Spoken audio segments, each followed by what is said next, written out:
Well, the controversial LIV golf tournament begins today in Oregon with players competing for a combined $20 million in prize money. Also in Oregon today, families of 9/11 victims and survivors of the terrorist attack speaking out against the golfers who are taking part. And Brandon Thompson is live in North Plains speaking with those families today about their opposition to that tournament. Brandon? Yeah, and these families say that prize money is blood money, Jenny, paid for by the Kingdom of Saudi Arabia. They urge the golfers to think about their country before taking it. These families and survivors point to documents released by the FBI last year that show a Saudi embassy official had advanced knowledge of the attack, and Saudi government officials were supporting the hijackers when they arrived in the United States ahead of September 11th. The families here today want golfers to know where the money they're playing for comes from and at least acknowledge the ties the Saudis have to the death of their loved ones.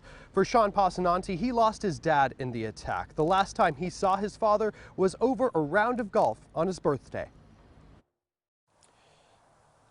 Golf is an honorable game, and most players would rather call a penalty on themselves than win by cheating. Saudi Arabia is trying to sports wash their reputation.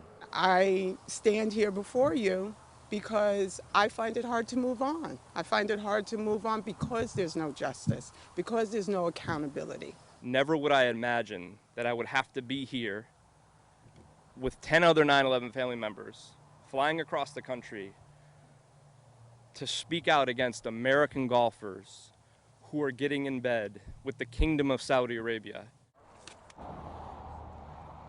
Eagleson says he will be showing up with families at every LIV golf tournament event in the United States. The families also highlighted the Oregon case of Fallon Smart. She was the teenager killed in a hit and run in 2016. That suspected driver was arrested and charged with manslaughter, but met a $100,000 bail. The U.S. government believes that he escaped to Saudi Arabia with the help of that nation's government. Reporting live in North Plains, Brandon Thompson, KOIN 6 News.